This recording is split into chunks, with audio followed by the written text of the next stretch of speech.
all voices from all the three big players, the Congress, the BJP, and of course the left. We have Jayanti Natarajan, spokesperson of the Congress, Rajiv Pratap Rudy of the BJP, and the left voice belongs to Mr. Bardhan this evening. Thanks all so much for being with us. Jayanti, to you first. It's a tough decision. Some would say a very brave one too. But perhaps the big question, couldn't it have been staggered? Because by no means is it a marginal hike. It is a steep one. Well, it is always a difficult decision to raise the prices of petrol and diesel. The price of kerosene, of course, has been left untouched, and the price of LPG has been raised marginally by 50 rupees. This is undoubtedly a burden on common household budgets. However, the government has also reduced the customs duties. The central government has taken a very big hit.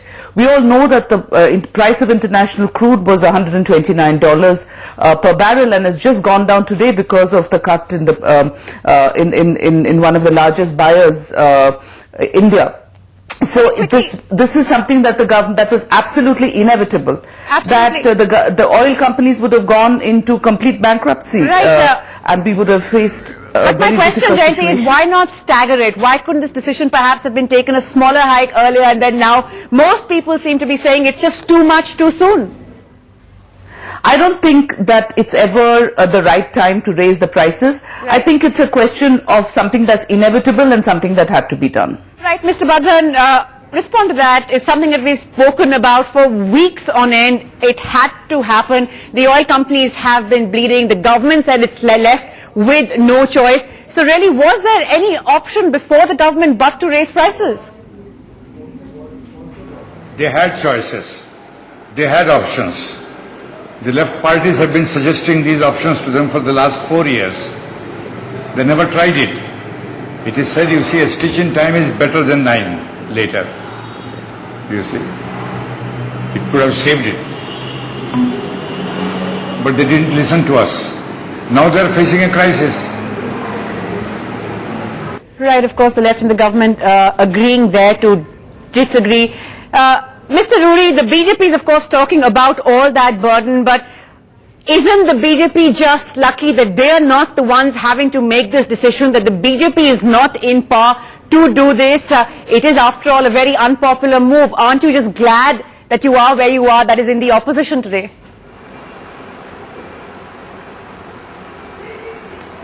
Well, here I would like to recall that the Prime Minister for last 4 months has been speaking what?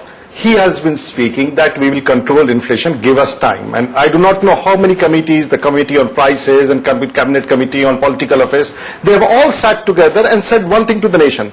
The PM has said one thing to the nation, that we will control inflation, we will control price. What has he to offer today? He offers to the government, he unleashes an economic terror on the nation. An economist Prime Minister unleashes what was never expected of him, and he raises the prices of petrol, diesel and LPG.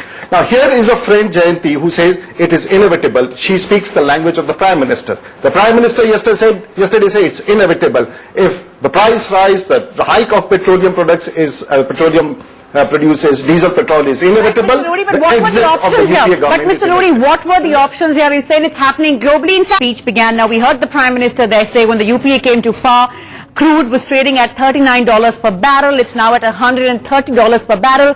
How really can he insulate the country? How can we not be affected?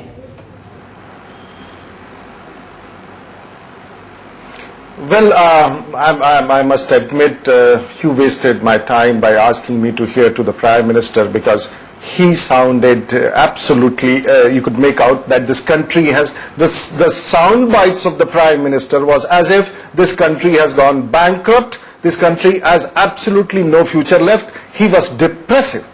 Now a Prime Minister who has been for 4 years tom-tomming a growth of 9% talks to the nation as if he is going to declare an emergency. Now what are these signals coming up for the nation? That the country has gone bankrupt, that we have not been able to handle the situation. He is begging to the people of this country that save me, save the nation. What are we talking today? What has the Prime Minister offered to this nation? And what is happening today is a matter of great danger, what we perceive. If you are asking me, these are the policies of the UPA government in last 4 years, Right. The outcome is what the Prime Minister has practiced. Right, Mr. It is Rudy, I'm a going to get- mismanaged economy. It is a situation which has emerged out of the left cooperation here. You make a point. I'm just going to get Jayanti to respond to that. Jayanti, is the government really a bit too apologetic if it's a decision that had to be taken, and we have been saying it's not a very popular one, but is the government too apologetic about it?